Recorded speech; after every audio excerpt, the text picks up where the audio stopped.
All right, today we're going to talk about a guy you've probably never heard of, Ferdinand de Saussure. But get this, his ideas completely blew up how we think about language, culture, and even reality itself.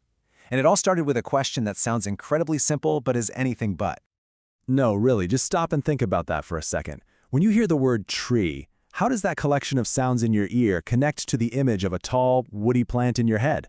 I mean, where does that meaning actually come from? Now, the common sense answer is, well, the word tree just points to the thing, right? It's just a label. But Saussure, who was a Swiss linguist working way back at the turn of the 20th century, he thought that answer was way too simple. He saw a hidden structure, a whole system running underneath it all. And to really get what he was on about, we have to see how people thought about language before he came along. So, before Saussure stepped onto the scene, language is mostly seen as a history project. The basic idea was that language is just a giant list of names for things. There's a world full of stuff and we just go around sticking labels on everything. A simple one-to-one naming game. You can almost picture it like a giant, messy vocabulary list. And to Saussure, this just wasn't very scientific.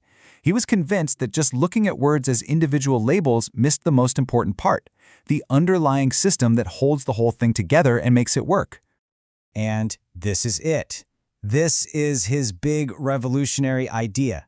Saussure said, hold on, language isn't just a random pile of labels. It's a structured, self-contained system, a web of signs where every single piece only gets its meaning from how it relates to all the other pieces. So, to study this web, he said we have to change how we look at it. Instead of looking at how words changed over hundreds of years, which is the historical or diachronic way, he said we need to hit pause, take a snapshot. We have to look at language as a complete working system at one single point in time. He called this the synchronic approach.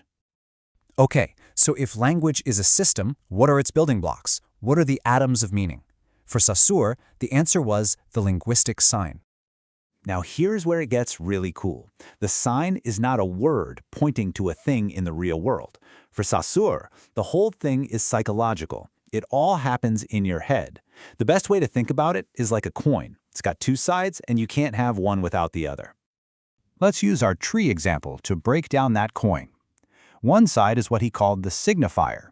That's the sound image, either the sound of me saying tree or the letters T-R-E-E that you read. The other side is the signified, and that's just the general concept of a tree that pops into your mind. The sign is the fusion of those two sides. And boom, this is the idea that really turned everything on its head. Saussure said the link between that sound, tree, and that concept, the tree, is completely and totally arbitrary. There's no natural reason for it. None. We as a society have just sort of agreed that this sound means that thing. I mean, in Spanish it's arbol, in German it's Baum. None of those sound like a tree rustling in the wind, right? It's just convention. This idea of arbitrariness has some huge consequences. First, it means meaning isn't natural, it's social. But even more mind-bending is this. A sign gets its value not from what it is, but from what it is not.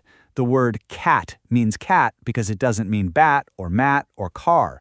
Its meaning is carved out by its difference from everything else in the system. Now, to help us analyze this crazy system of differences, Saussure gave us a toolkit. A few really important distinctions that let us see the structure behind all the noise of daily conversation. First up, we've got Lang versus Parole. The best analogy here is chess. Lang is the entire rulebook for chess. It's the system of all the rules, all the pieces, how they can move, the whole structure that every player knows. Parole is any single actual game of chess being played. Saussure said if you want to be a scientist of language, you have to study the Lang, the system itself, not just the infinite number of individual games. And that brings us right back to that other key distinction. The synchronic view is like looking at the chessboard at one frozen moment in a game to understand the strategy. The diachronic view is like studying the history of how the rules of chess have changed over the past 500 years. Both are interesting, sure, but Saussure insisted that if you want to know how the system actually works, you gotta focus on that synchronic snapshot. Okay, so we've got this system of signs that get their meaning from being different from each other. But how do they actually combine to make a meaningful sentence? Well, Saussure said it happens along two different axes, or two types of relationships. The first type is what he called syntagmatic. You can just think of this as the horizontal axis, the chain of words in a sentence. The student reads the book. The words are linked together in a line, and the order is everything. You can't just say book, the, reads, student, the, and have it make sense. Meaning is created in that linear combination. The second axis is paradigmatic. If the first one was horizontal, this one is vertical.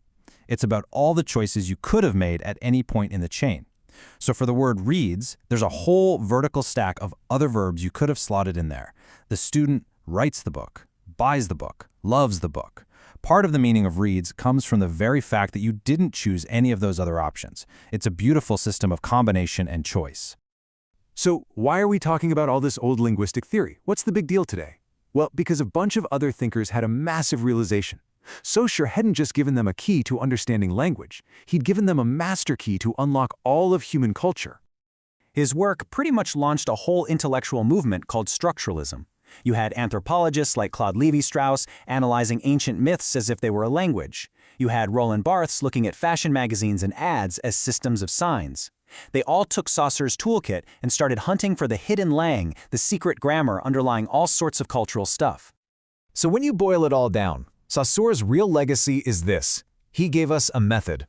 A way to see that the things we take for granted as totally natural, the meaning of a word, the plot of a myth, the cool factor of a leather jacket, are actually constructed by these invisible systems of arbitrary signs. He gave us a way to decode the grammars that secretly shape our world. And that leaves us with a pretty wild final thought to chew on. If something as basic as meaning isn't actually in the objects around us, but is created by this web of social agreements and differences, then what else that we think of as solid, natural, and just plain real is actually just a product of a hidden system we never even notice?